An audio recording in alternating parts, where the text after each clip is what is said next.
OG Loco. OG Loco. Good, man. OG. How's your day going? It's going good. It's only 11:23 in real world time right now. So He's in the Are you past. in the land of the lost? the land of the real. So It's only in that one side of the country where everybody's just La La Land. But anyway, Kyle, I am so excited to have you on today, dude. Guys, welcome to my Kyle of the fucking retrospect, dude. He raided my closet and then got on the stream. He's literally in the other room. So He raided my heart. that's what I'm here to do. I do raids. Kyle, for everybody in chat right now, just give us a little background of who you are, what you do, and why you do this. Give us your elevator pitch, as Tosca likes to call it. 1, 2, 3 punch. Hey, what's up, everybody? I am of Mice and Kyle. Just call me Kyle. I play a lot of RPGs, story-based games, Japanese RPGs, action RPGs. That's kind of my niche. I stream to Twitch.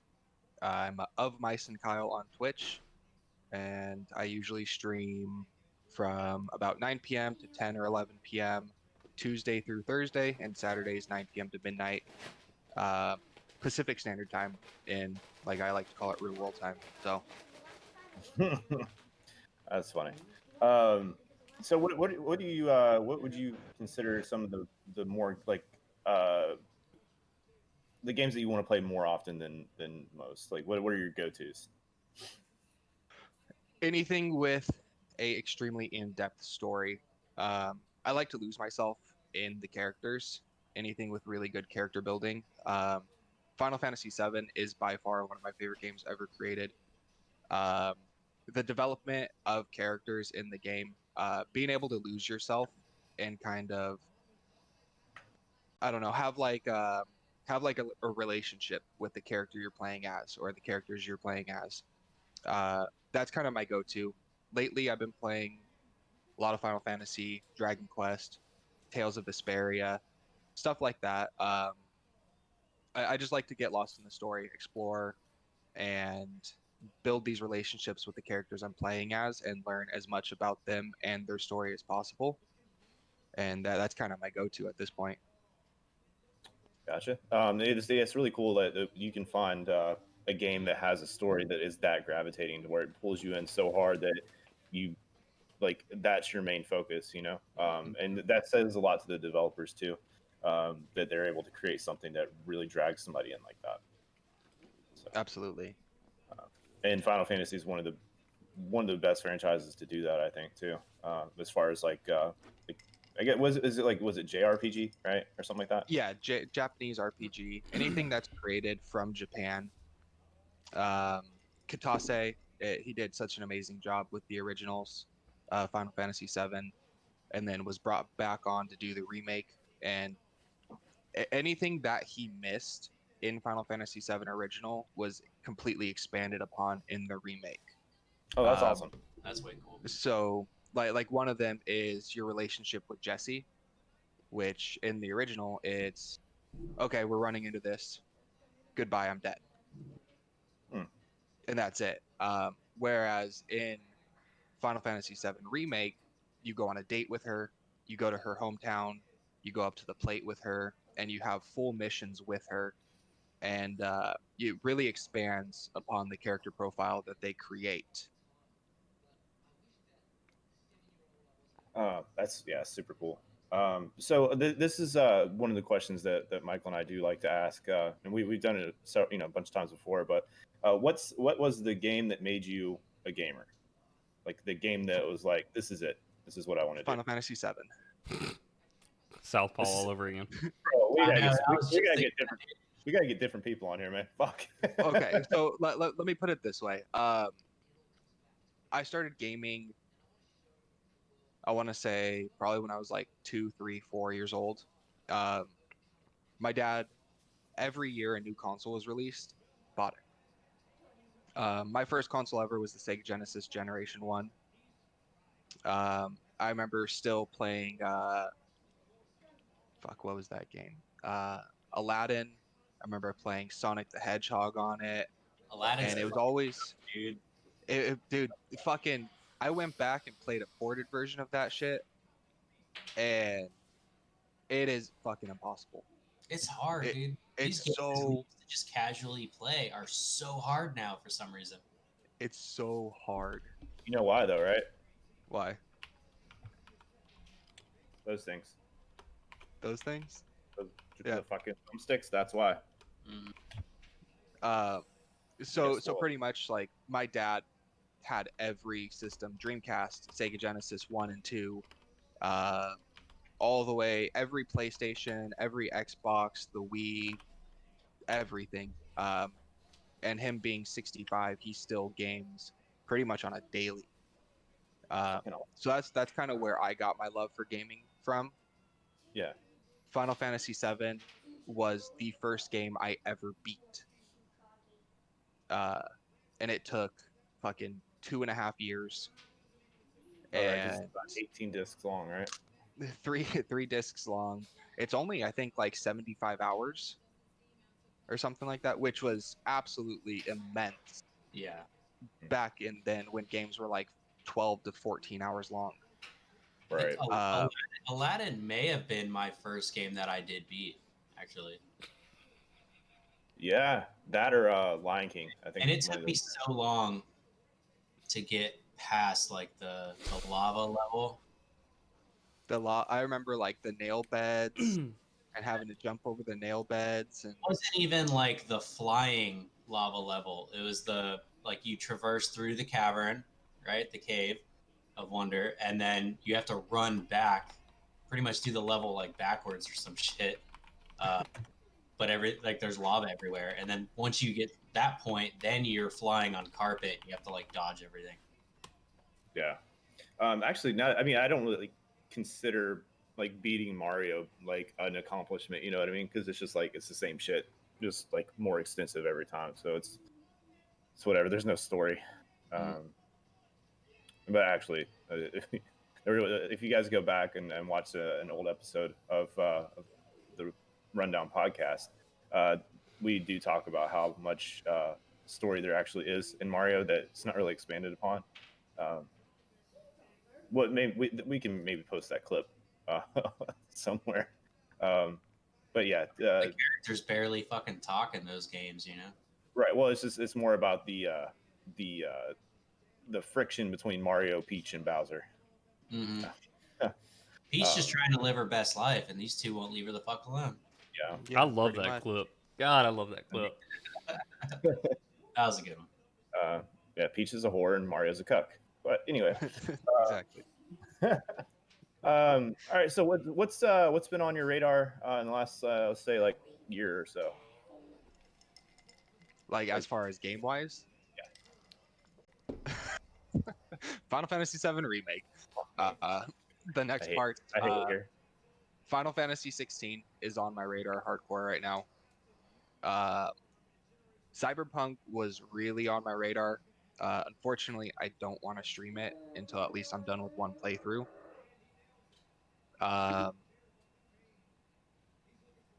And then there's an MMORPG coming out called Blue Protocol, Mm-hmm. and another one coming out called Ashes of Creation.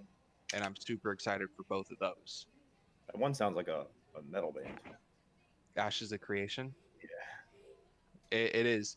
So pretty much all the research I've done on Ashes of Creation is it's an MMORPG fantasy style with complete world building. So in each region, you start off with like a camp, and the more people you get, you can start to build your region up. And there's 5 levels. Level 5 is like a full-on Lord of the Rings castle. Oh wow. But say like there's 2 camps in the region that are both level 3. You have to go to war, and the person that wins, or the team that wins, gets to level theirs up, and the other person gets destroyed. So you can't have like 2 level 5 castles in a region. So it's only one castle versus everybody else. Sounds interesting. And then Blue Protocol is an anime style MMORPG. Pretty much think like Sword Art Online, but like better. It's gonna be like Cyberpunk, where you have like this immense character creation. Uh, you won't be able to customize genitals, so Jeff's out on that one. Yeah, done. Um, but it's pretty much like you get to create your own character from scratch, like whatever style of anime you've ever liked or any style you've ever watched, you get to create your character based upon that, and you're in this world. There's not a whole lot of stuff out on it because the Can I entire make website's Can I make just one giant hentai tentacle? Can I do that? yeah, Yep. absolutely. Okay, I'll talk to the devs. I'm back in. I have a question about Final Fantasy 16. It's not continuing like 15, right? Like it's not continuing. It's like a whole new story, like different characters and everything. Absolutely, it is its own game. Um, so like every Final Fantasy game, there is no crossover whatsoever. So Final Fantasy 1 and Final Fantasy 10, completely different games, completely different characters, completely different world. I actually like the characters from 15. I thought, I don't know. 15 did a really, really good job on character development Yeah. with the prissy prince becoming the man king. They did a really good job with their character development, and I would say Final Fantasy 7, Final Fantasy 10, and Final Fantasy 15 are my favorite for character development. I would say 8 as well, but with 8, you already are kind of like an established character with Squall. There's not like a whole lot of like growing moments throughout the game with him. I think one of the, and this might be a hot topic of debate, but just personally, I think like one of the best decisions that Final Fantasy's made, as far as their gameplay goes, is moving to actual combat instead of turn-based. I think that would be a really cool move. I like it. It's absolutely awesome.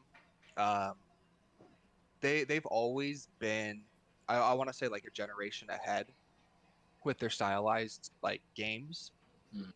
The cool thing about the Final Fantasy VII remake is it's active combat, but it's still relatively turn-based because you still have an ATB gauge, an active time battle. So you're able to go around and swing your sword and get attacks off, but your gauge fills.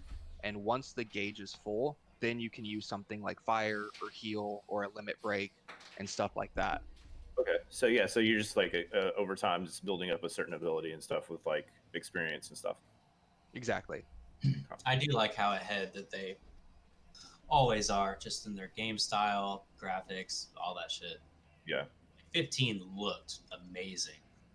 Absolutely. Their world building in 15 just it kind of it shit on everything before it.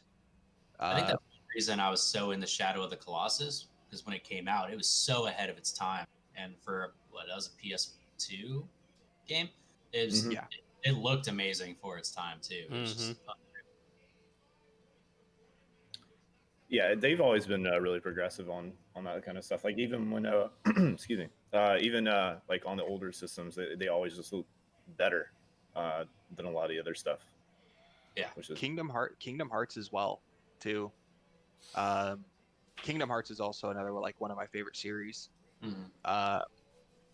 The fact that they were able to like meld Disney and Final Fantasy universes all in one, and do it so well. Yeah, as if like it's all one big universe that everybody belongs in, and like everybody knows each other. Because in Kingdom Hearts 1, when you get to Traverse Town, you meet Squall or Leon, you meet Yuffie, you meet Aerith, Cloud, Sephiroth. There's Titus in the game, Wakka's in the game, and multiple other Final Fantasy characters. Waka I love Wakka so much. I never played the earlier Kingdom Hearts, but my best friend growing up did. So I was at his place all the time. I watched him play those. He's actually he's the person that got me into and introduced me to Shadow of the Colossus. I never owned it. I played it at his house all the time. So when they remade it for the PS4, I was all over it. Pure nostalgia. So Kingdom Hearts 3 was the first one I myself actually dove into and beat, and it's a lot of fun. It's really cool. Yeah, Yeah. Kingdom Hearts 3 was really good. There was no crossover for Final Fantasy universe at all in Kingdom Hearts 3. Mm-hmm. The only thing that people say there was there's a mini game when you're in the toy shop, and it looks kind of like Final Fantasy 15, like anime style Right. gameplay. And Like that's in the Toy Story world. yeah, Yeah. and that's literally the only like Final Fantasy-esque crossover in the game. Yeah. Yeah, it's really cool. Yeah, I remember there being so much hype for Kingdom Hearts 3, and then there was like a big delay, right? Like it got pushed back like a year or so. Years. Yeah, or years, yeah. So I remember like when it finally came out, people just went ape shit with excitement. I beat the game in like a day and a half. Jeez. Like I literally I called off work. The game came out, and I told my fiance, like, I'm calling off work and I'm playing this game straight. Like, I'm not sleeping. And I literally didn't even sleep. I logged 37 hours straight. Like, and I beat the game, and I was like, oh, that was okay. Uh, but it was really cool because like they added all the new Disney movies into it, like Big Hero 6 and being in San Fran, Tokyo, or whatever it is, which was really, really fucking awesome. It's a very incredible series, or I guess franchise. I've always been interested in it. I've never played it, but it's not necessarily in my wheelhouse. But it is a very, very interesting concept. So, but yeah, so let's kind of I guess dive on in a little bit more into your other style of gaming too. Like I know you're doing like RPGs, but I know you're playing Cyberpunk as well. I mean, is there anything else that kind of like favors what you like to play other than just like RPGs and stuff like that? I just love games in general. Like I love Call of Duties. I've had, owned, and played and beat every Call of Duty that's come out. Uh, I just like anything that has any kind of hype on it from any developer at any time. If I see it and I go, yeah, let's do it, I'm gonna fucking play it. Uh, Really, honestly, the only type of game I really just can't stand is Battle Royale. That's fair. And the only reason is because I just feel like I waste my time.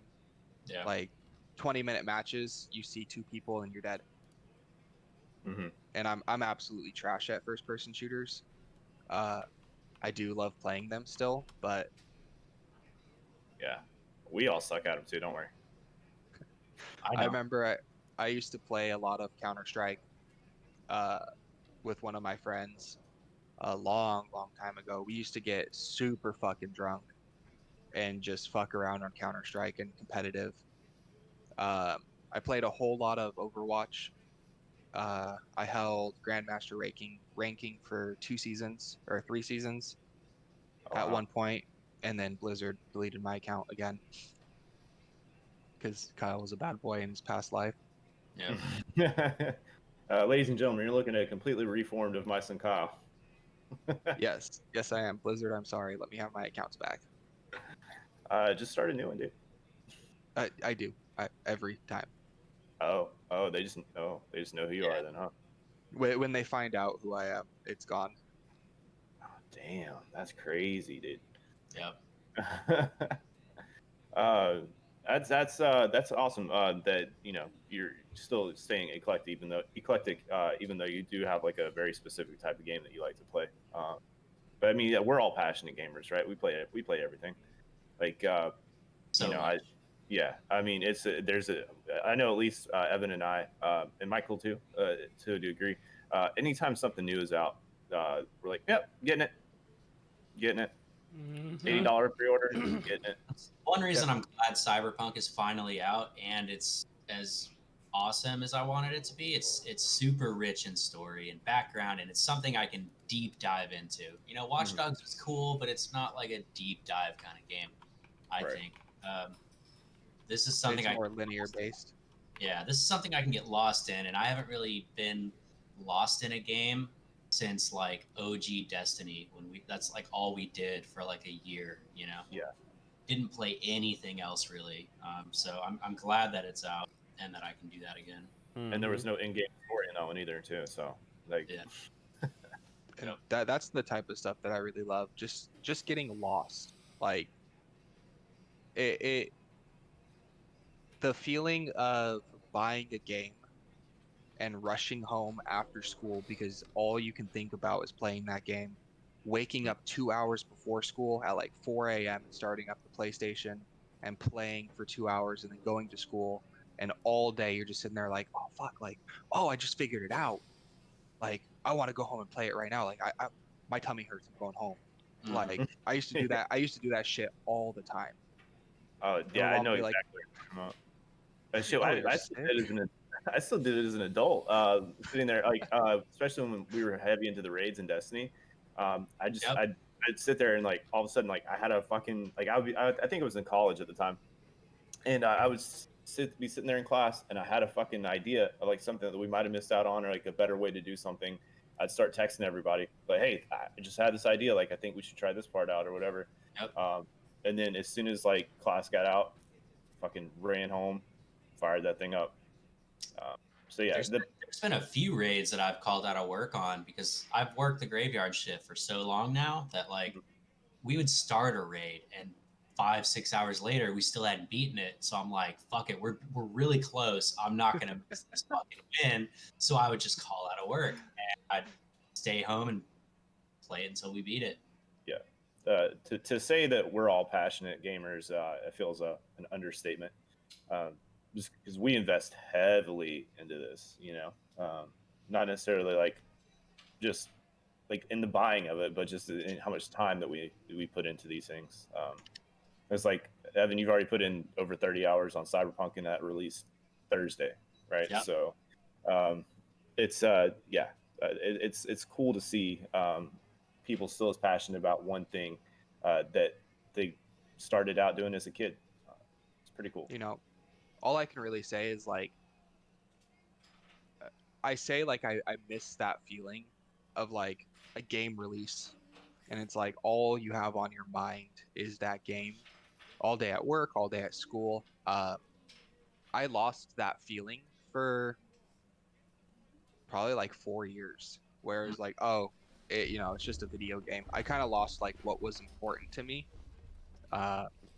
just from like growing up and, you know, being in a relationship for so long, getting a fiance or getting engaged, and it was more like I'm more focused on my life, and I really lost like what actually made me happy.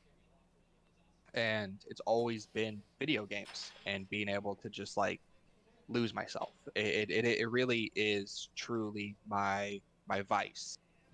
Like, shit day at work, launch up, play Final Fantasy, and now you're in a completely different universe, playing as a completely different person with a complete different set of obstacles and problems in your path. And one of the things that's always like helped me is, like, it's a saying, somebody said that just remember, when you're encountering enemies in a video game, it means you're going in the right path. And the same thing goes with life. When you're encountering hard times and obstacles, you're going the right way. So I kind of like live my life in the same way as like I play games, whereas it's kind of just like losing yourself and figuring out what makes you happy and how you're doing it. So I think it's a good little segue into your streaming career, if you say, because now you have that career, because, you know, we're all feel it. We're making a little bread here. How's that going for you? Streaming's going really well. I've been streaming for 58 days, Mm-hmm. so just under 2 months, and I have streamed a total of 28 days out of those 58. Uh, my first 2 streams were trash. Uh, I had no affiliation with anybody. I had no clue who Team Tosca was. I hadn't met Jeff, Evan, Michael, any of you guys yet. And I somehow stumbled across Team Tosca and joined. And within my next 4 streams, I hit affiliate. Yeah. So I pretty much hit affiliate in 6 streams. I was very lucky. And it's going really, really well. So the reason that I bring that up was because you made the comment, and I know Jeff can relate to this too, because I know he's had this conversation with me before, is you were talking about how kind of the passion and the fire kind of just died out. Yeah. Would you say that the streaming kind of brought that back?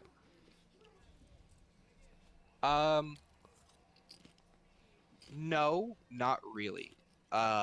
What brought it back was I kind of had like a full like internal dialogue with myself Okay.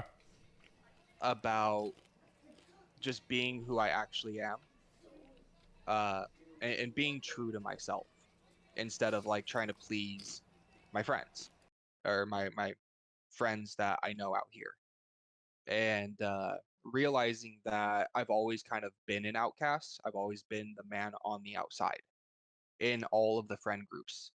The guy that they're like, oh yeah, we love Kyle, but never really got invited to go anywhere, never really hung out, uh, never really did any of that stuff with them while they're going out and they're riding dirt bikes in the desert. I'm at home playing video games because I never got invited.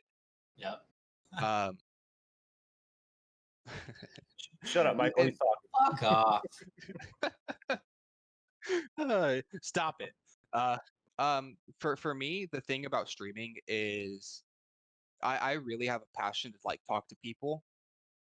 And the streaming has really helped with that. I love chat engagement. I love having people in my chat, and I love fucking talking, like as you guys know. Yes, Um, very much so. and I love video games as well. But being able to like engage with a chat and explain the game and explain myself and just talk to people and give them kind of like a safe spot to kind of decompress from their week, from their month, from their year, is really what I try to do on my stream. You know what, and what I love about just how we all met you, right? I believe it was a Tosca stream, right? That you just popped in and you're like, hey, and then like right off the rip, everybody's like, what the fuck is up, Kyle? Yep. Yep. Literally, you were the first person to do it. And it was like, what the fuck is up? It's like, okay, cool. Yeah. I fucking love that, dude. And you just completely made yourself known in the community, and it's an amazing thing to see because you're brand new. Like, you've been in the community for like a month and a half, 2 months, something like that. Yeah, barely. Yeah, and I mean, shit. So have us. I mean, the community's only 6 months old, roughly. Or no, October, right? So it's like 3 months. Yeah, I was one of the early members apparently. Yeah. I didn't even. But just to see how quick you've just made yourself a presence within there is really incredible to see. And I know a lot of people do come to your stream because of how you engage with your chat and because of the way you you know, take your time to talk to each individual person. So that's I'm a really big fan of how your streams are. How many doors precisely do you own? 17. 5. 9. Oh, I fucking called it. Nice. I fucking called it. In a 1-bedroom apartment. Fucking insane, dude. That's why my rent's so high. because I have so many doors. You charge Yep. per door. But on back on like a serious note, I do the way that you the way that you speak, right?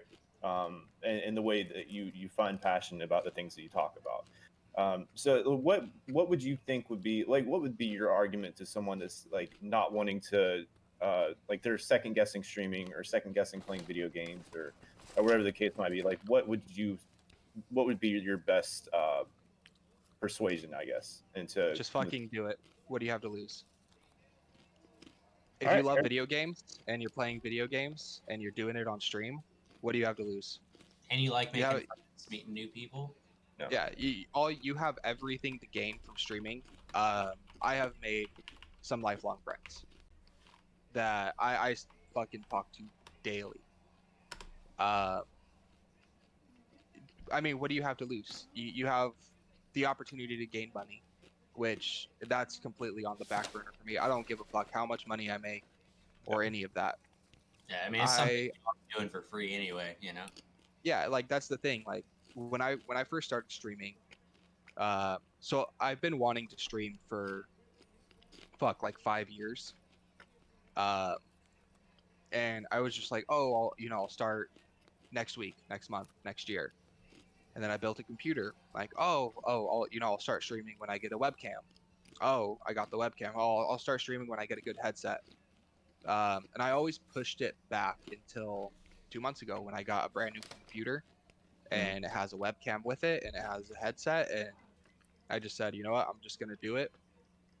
And that's kind of it. I watch a really good friend of mine from out here, and he really kind of was just like, just fucking do it. Like your first 10 streams, nobody's gonna be there. Mm-hmm. Yeah. You're gonna be streaming for you on your phone, and for you on your laptop. Like you're literally gonna be watching yourself on 4 screens, so that way you have 3 people watching. And Yeah. that's literally what I did for That's true. the first 5 or 6 streams, and then all of a sudden, like I come into this community, this great community, and all I do is I say hi. And I want to say within like 15 days, I had 80 followers, and I had an average of like 6 people on my streams every time, and it's been very humbling, and I say humbling because everybody else is a streamer and they're all on their own time, and I don't expect any other streamer to kind of just sit here and hang out and watch me, because I understand, like, you're here to stream for yourself as well. Mhm. So to see other streamers like Jeff and Evan and Michael take time out of their day when they're done streaming, or if they're during their stream, to pop in and say, hey, it is a very humbling thing that I see other streamers wanting to watch me as well. Yeah, for sure, dude. And it's just like you said, just fucking do it. I believe Michael Scott said it. You miss 100% of the shots you don't take. Yeah, Wayne Gretzky. Oh shit, whatever. So it's you never know what opportunities are ahead of you if you don't jump in front of it. Like look at us. Look at every single one of us. We took that jump. We all started streaming, and now look at us, right? I mean, I'm not like saying that we've hit our We're goals or ninja, anything. damn it. But I say that as in I've found more fortune in the people that I've met than any sort of monetary value that can come with this. It's not what like, you know, it's who you know. Exactly. Absolutely. You guys are my monetary value. You are what I treasure the most. I'll hug myself since you're not here. Oh, I hate you. I'm just gonna go find a glory hole in a bathroom at a truck stop. But Fuck that, dude. Make your own. You ain't gotta go nowhere. Hey.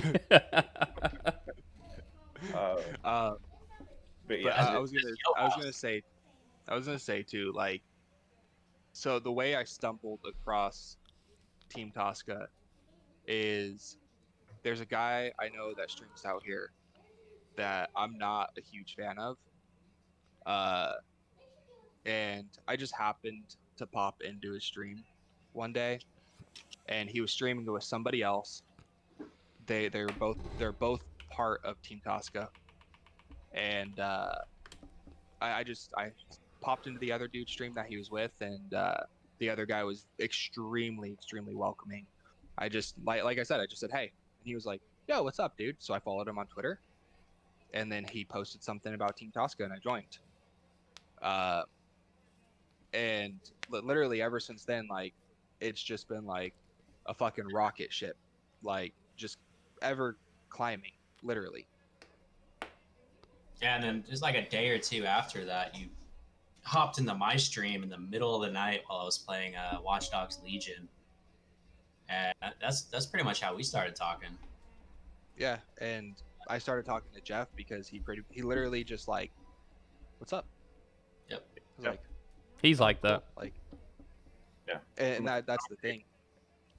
And so, and like I said, like I've met people that I'm gonna talk to probably for the rest of my life, and I don't take that very lightly.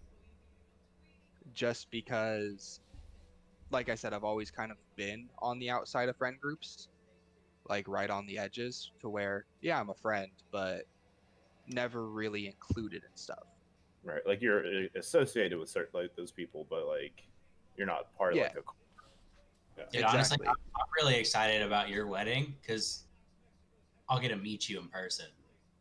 Yes, exactly. I don't give a fuck about the wedding. Congrats. I get to meet y'all. That's gonna be fucking awesome. Yeah, say, oh, you're married, whatever. But like, hey, Congrats. This is our time. yeah. Who are you? Oh, you're his wife? Oh, fuck you. Get out of the way. I'm here for him. Like, I just imagine like Kyle hugging one of us, and like your wife starts walking up, we just like fucking hand palm her to the face. Like, it's ours. Heisman Trophy her. Jeff, can you hit on what Tay said?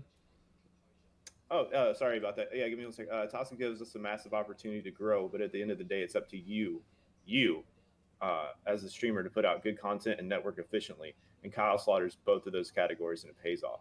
Absolutely. Let's kind of start at the beginning of that comment too.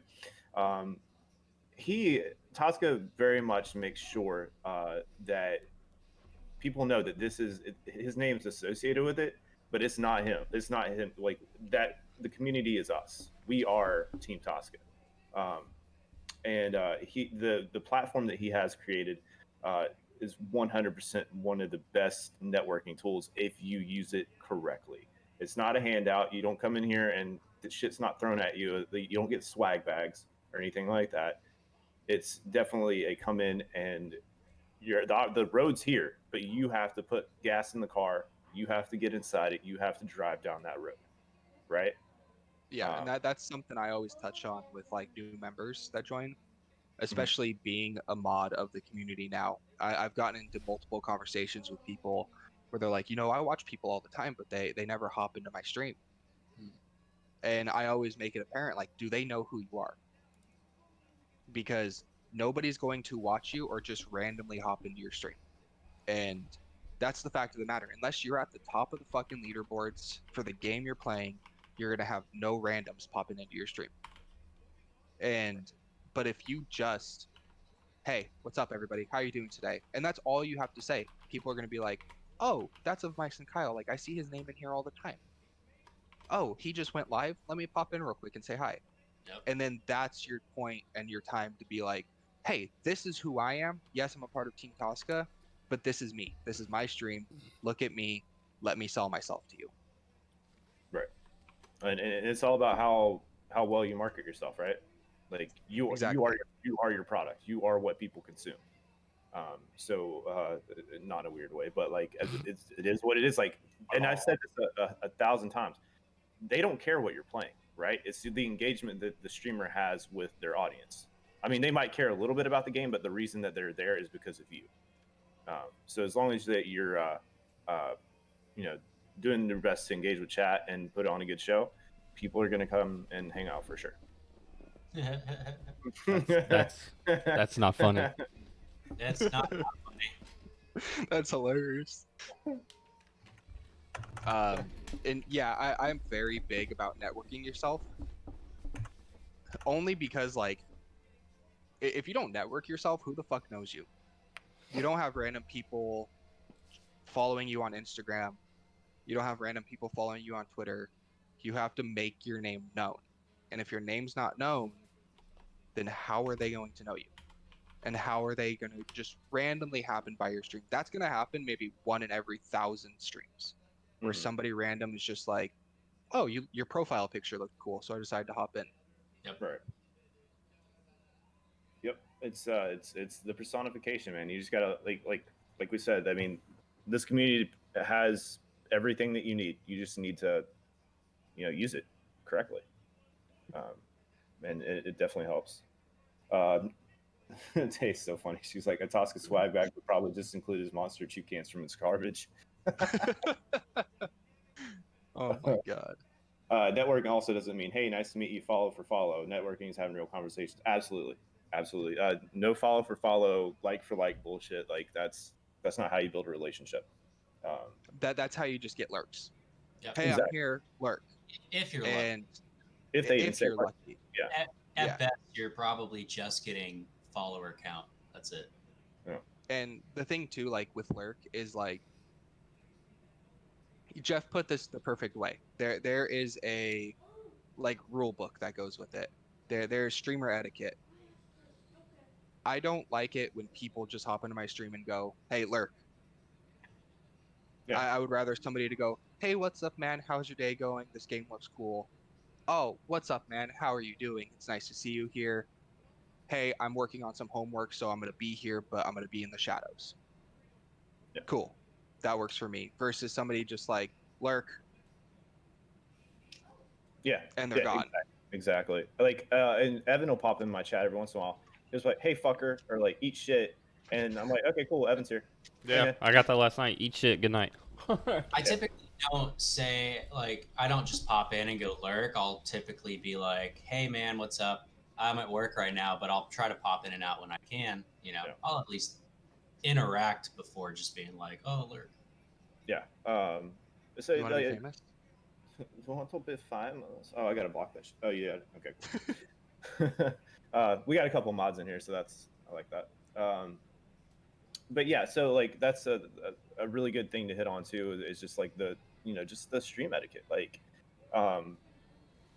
yeah, like alert, cool. Like, thank you. Like, I appreciate the tab, but like, I also want to like interact with you. Like. Yeah, I don't know. that's pretty much what my entire stream is built around: interaction with my chat. Mhm. And like real people. I have way more fun and stream for way longer when I have just one person talking to me. Mhm. Yeah. And if I have 2 or 3 or 4 or 5 talking to me and they're talking to each other in my chat, dude, I'll go for hours. Yep. But if I'm by myself playing a video game, it's like when I'm by myself playing video games, I play for an hour and then I stop. Right.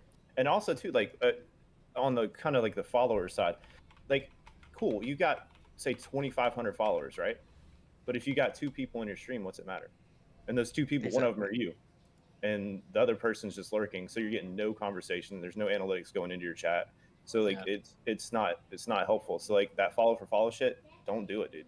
Like, build a relationship with the people that you follow or follow you, because if at the end of the day, that's what's really going to matter. Mm-hmm. For show. But yeah, we actually have quite a few people in the chat. If you guys have any questions for Mice and Kyle, or you get any things you want to know about him or the community or anything like that, please go ahead and fire them off. Fire. Are simps welcome in your stream, Kyle? Absolutely. Nice. Simp over me, senpai. Heavily encouraged. Simp, I had something else I wanted to talk about. Mm-hmm. Go but for I it. really can't remember what it was now.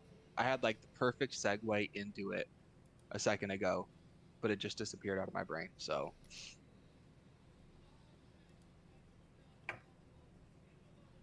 why the top button? because I have no chest hair. Because he's from California. That's what we do. And I'm just wearing it because whatever. It's a style, dude. The button's there What's for a up, reason. Bam? I What's your also question, Bam. Supremely Unqualified asks, how'd you get to be so cute? A lot of Red Bull and vaping. Well, see, when a man loves a woman, When a man, yeah, I can't sing. So Dorbs wants to know what your fiance thinks about your streaming. That's a great question. Vanessa's been very supportive of it. She is the exact opposite of me. Doesn't give a fuck about video games. Literally loves sports. And I'm the complete opposite. She loves going out. I love staying in. So ever since I started streaming, I pretty much just told her, like, this is my vice, and I have an opportunity to make a little bit of money with it, so why not? Whereas So I you're already play video. spending money. Exactly. And I told her, like, for me, like, I randomly play video games throughout the day, but now I have a schedule to play video games. And she's like, that actually works a lot better for her. Mhm. right? Because she knows all the time that you're not streaming or playing video games is going to be for her, for building your guys' future. So Exactly. And that's why I take Fridays off. Fridays are date nights. I am off Discord. I am off Twitch. I usually come home and pop up a couple tabs, and I literally just don't say a thing to anybody that I pop open on. And I spend the night with her. We watch The Mandalorian. We have pizza, or I cook dinner for us, and we spend the night together. So she's been very, very supportive of it. She doesn't understand it whatsoever. we don't either. Yeah. But that's the thing. Like, this isn't her thing. She doesn't care about it. But literally, we're in a 1-bedroom apartment, right? And Well, I don't know. Like, it looks like you're in an apartment. yeah.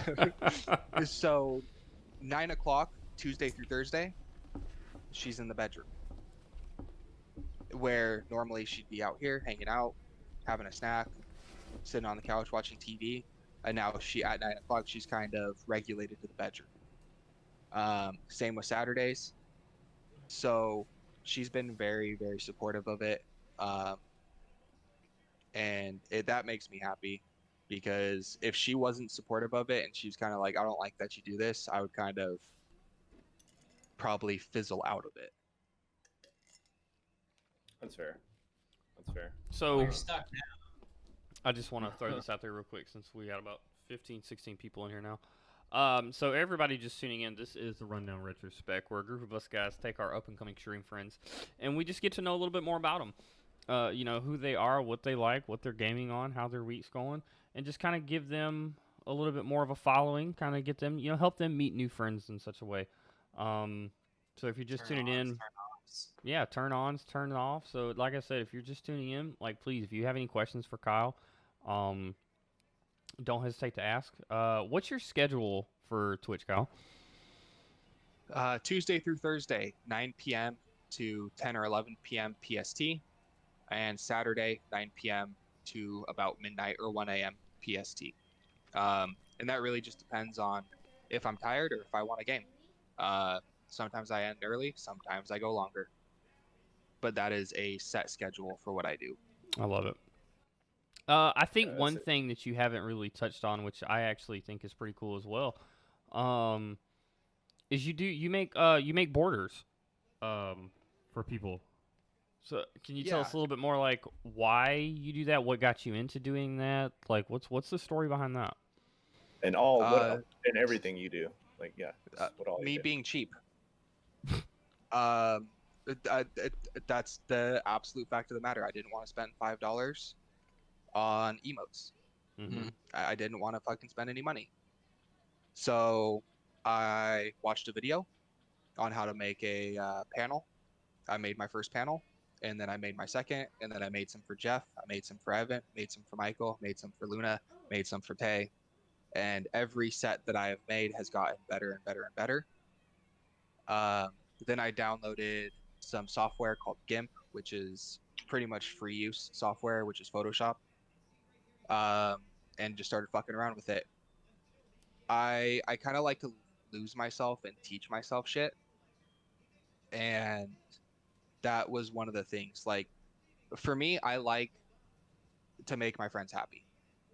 The type of person I am, I give everything that I have to them, even if it is at my own expense.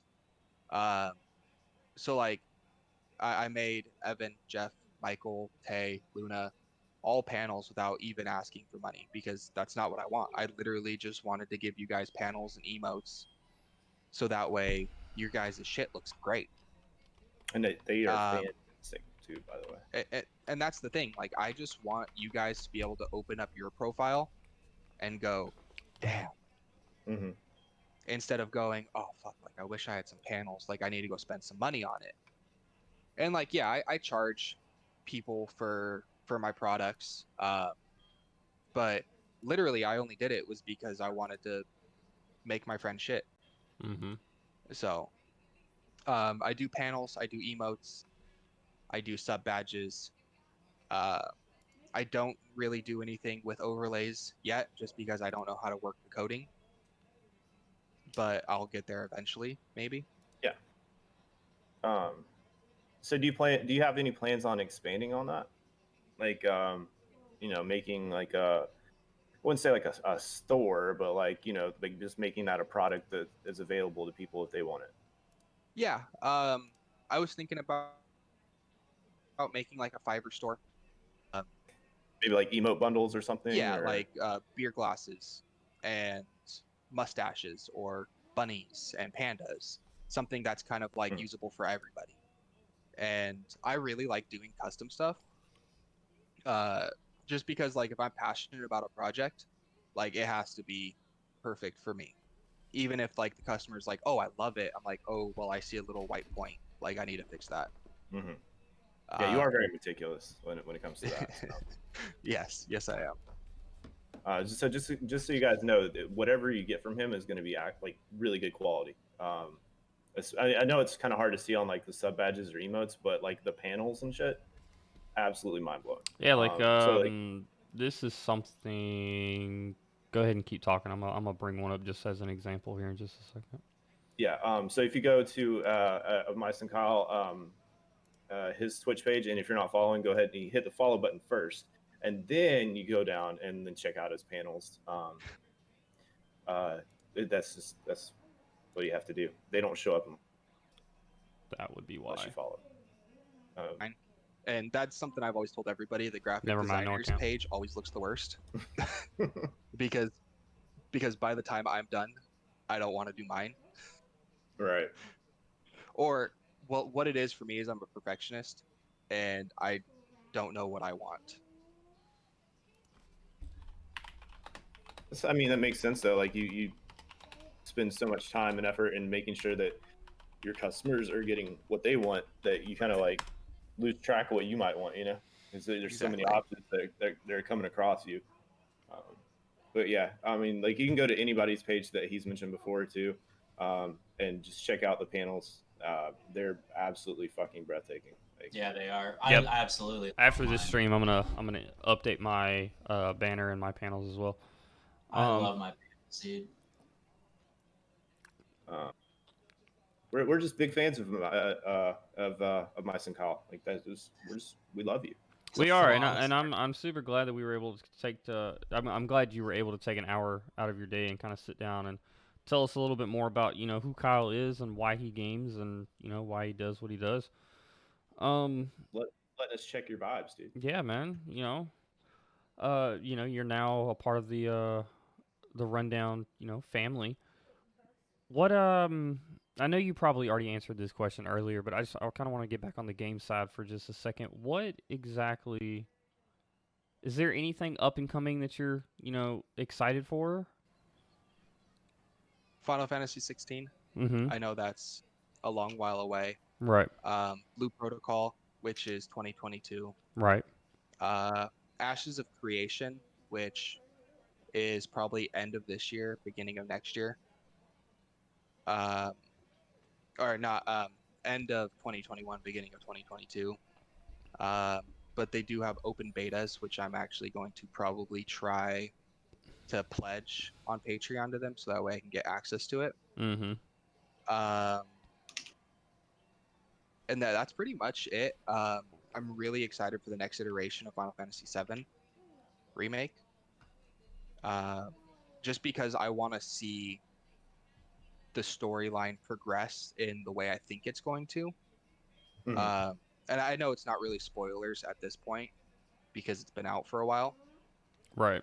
but Final Fantasy VII Remake is pretty much only up until the end of Midgard, which is like 5 hours in on the original, which they made 37 hours or 38 hours of just linear gameplay in the remake for a 5-hour section of the original game, which shows you how much they truly expanded on each character and each city and each mechanism within the game.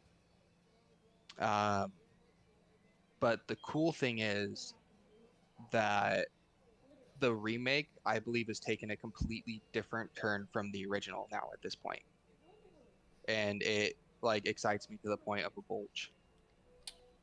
Nice. So do you think we'll get a different ending because of the changes made to the original?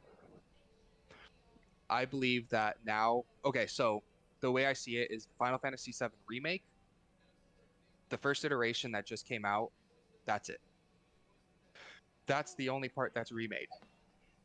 And everything here on out is new.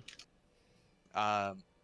The only evidence I have to support it is that I believe they are actually in a separate timeline where Sephiroth and Aerith are the only two people who know that it's a separate timeline. And like the evidence for that, pretty much at the end of the remake, Sephiroth transports Cloud to the edge of the universe. And he goes, Cloud, please lend me your power so we can take over the universe. And Cloud goes, never. But then he goes, Sephiroth says, you have 7 seconds till the end. What will you do? Mm-hmm. And that 7 seconds is when Aerith is killed in the original. It is 7 seconds from when Sephiroth appears into the screen until she dies. So that's part one. That's evidence one that they know of the timeline. And then he asks, will you be able to save them all? Part two is the final scene, the exiting scene of the game. You see Zack Fair carrying Cloud Strife out of the desert towards Midgard, which in the original, Zack Fair dies in that desert from the battle of all the other soldiers they were fighting. And so he's carrying him out. He's wounded, but he's not dead. He should have been dead at this point. Which begs the question of how does this make sense? Because Cloud is actually Zack's personality throughout the entire. Sorry about that. I don't exactly know what that was. Something dropped there for a second. But Supreme Unqualified definitely wants to talk more Final Fantasy with you whenever you have time.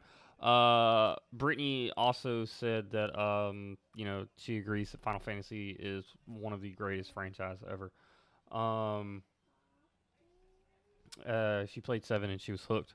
So please, definitely, if you want to talk more Final Fantasy or anything like that, please go give Kyle a follow, and I'm sure he will always be down to talk with that. Vam. I appreciate it. Yeah, Mr. Best Buy does need better shit. I would literally do an entire just chatting stream about Final Fantasy, so Could be interesting. I remember one time I came home like drunk and I started up a stream. I was gonna play a game and I ended up just chatting for like 2 hours and I had like a fuck ton of viewers and Yo, just chatting's where it's at. I probably said shit. You said they're just doing the scratching the mic thing. I guess you can't really hear it, but No, opening the Oh, no, I heard Pokemon it. cards. That's my favorite. Opening the Pokemon yeah. cards. Doing the whisper like this. That's the funny thing too is people are selling Pokemon cards like crazy, getting them graded. And I think yeah. it's like $12 to get a card graded now. Oh wow. And people were opening people were going to Costco and buying like full packs, Mm. and I think they were selling the Mystics unopened and making their money back on what they spent, and then making enough to grade all the Charizards they got. And one of my buddies opened up a Charizard, opened up like 5 of them, sent them all to get graded, and he got 4 grade 10s, which were like $9,000 Jeez, dude. Who'd have thought? each. Dude, imagine having a Pikachu illustrator card. That'd be fucking crazy. It's like it's like possibly the rarest Pokemon card available. Guys, thank you so much for hanging out with us while we got to know Kyle a little bit more. Kyle, thank you for taking time to teach us about you. Definitely learned some stuff, and I loved having you on, dude. We'll have to do this again. Where can everybody follow you or find you and follow you and subscribe to you? All right, so Where can they my touch your feet Twitch, onlyfans.com/ofmiceandkyle, twitch.tv/ofmiceandkyle. My Twitter is _ofmiceandkyle_. My TikTok is _ofmiceandkyle_. And that's pretty much all I have. I don't really post on TikTok. I stream 4 days a week. I am by far the most active on Twitter and on Discord. If anybody does want to talk, anybody wants to hit me up on Discord, just let me know and we can definitely talk there. I am in the process of making my own little Discord server. I just need to know what to name it. And that's all I've been struggling on. So once that's all out, I'll let everybody know on Twitter. I'll let everybody know that I know on Discord, and we can go from there. So spam him with Discord name ideas. And feet pics. Yeah. Wow. Again, that's going to wrap it up. Again, thank you guys so much for hanging out. Kyle, thank you. Michael, thank you. Evan. All right, guys, thank you. Evan, thank you. Jeff, Yes. thank you. Michael, thank you guys for having me on this Thank you, episode of the Rundown Retrospect. I do appreciate it a lot. I had a fucking blast. Don't forget, Rundown Podcast and episodes every Tuesday. Retrospect also every Tuesday, Wednesday-ish. And then we do these live streams too. So we'll always let you know when we're going to do it. But until next week, guys, fucking stay Dude, cool.